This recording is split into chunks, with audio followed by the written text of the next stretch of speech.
I do private work with Rachel once a week here at Integrity, and Rachel has actually equipped my body to be able to do a Yin style yoga class. So I'm not able to do power yoga or any other type of yoga. This is not what my body's equipped for yet. Now maybe one day I'll be able to, but not at this time. So I take a Yin style yoga class over at Detox Yoga 4 times a week, and then I do the private instruction here once a week. But I do the movements in my home and here at the gym almost every single day.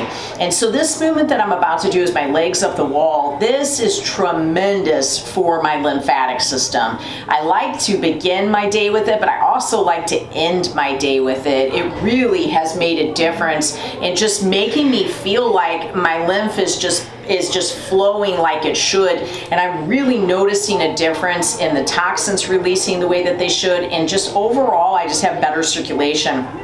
And you'll notice that you'll feel more energized after you do these things, but what's unique is that even at the end of the day, I don't feel more energized. I actually feel more suitable, like I'm ready for rest after I do this. And I do believe that the breath work has plays a big role in that. So Rachel, if you don't mind showing, we'll guide them through like how to get up the wall. Yeah, definitely. Because I know in the beginning I did it in an interesting manner. So yeah, definitely. When I'm watching, from some random video, I was just throwing my legs up the wall the wrong way. Right.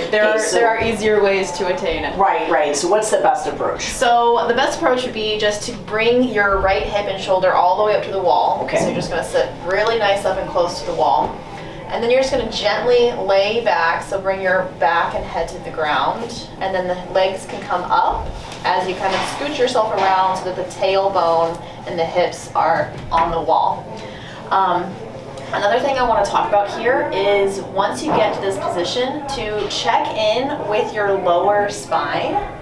So right above the tailbone, right into the lower back, you want some sort of small curve here. So it's common for there to be a lot of rounding in the lower back. We don't really want ever a rounding there. So if you feel a little bit like the lower spine is lifted away or there's not as much weight there, that's an okay thing. If you feel like the tailbone is almost kind of reaching up the wall because we can't get the tailbone totally on the ground, something you might try is bringing a folded blanket or a folded towel underneath the spine and then just missing the tailbone so that the hips can come down to the ground, if that makes sense. Mm-hmm. Yeah. Okay. That's good. So just checking in with lower back and making sure that we have some support there. And so with this posture, we're extending the back of the legs, right? So the hamstrings, the calves are extending, a little bit of the glute is extending. Another thing that's happening is the circulatory system, so the blood flow and the lymphatic system they're flowing in a different way, a different direction. So that can just help to improve or increase some flow of some fluids in the body. So now it's going all the way back down into the pelvic bowl area. So this can be a really restful place to be. You may feel some opening or some stretching in the back of the legs here, and this is a great place to pause and just feel those sensations that come up. And although when we feel some stretching sensations, sometimes the tendency is to maybe try and hold or tighten some muscles, and that's the practice that we're going to do the opposite of. So rather than allow your body to kind of hold tight, what we're going to do is now bring the breath in. And we're going to see if we can breathe into the belly, so the belly expands and deflates almost like a balloon.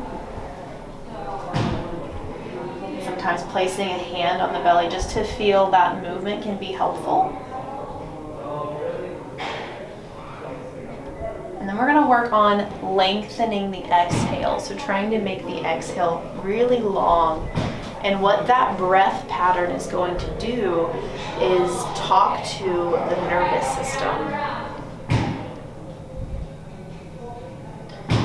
And the nervous system is responsible for understanding if we are in a stressed state or if we're in a calm, safe state. So sometimes we call that fight or flight or rest and digest.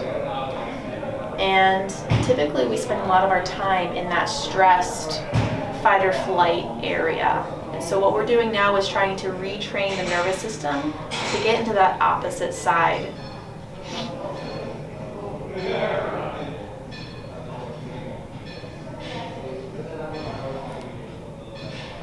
And so this can be a great shape to have the body. Another shape to have the body is to widen the feet so that the legs start to come apart, and then we get a little bit of a stretch towards the inner legs as well, not just the hamstrings, but also the inner legs.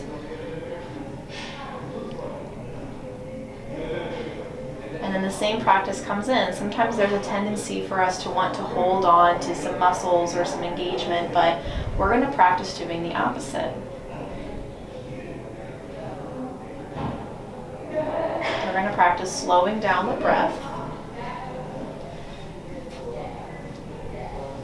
and retraining the nervous system to get back to that calm rest and digest area.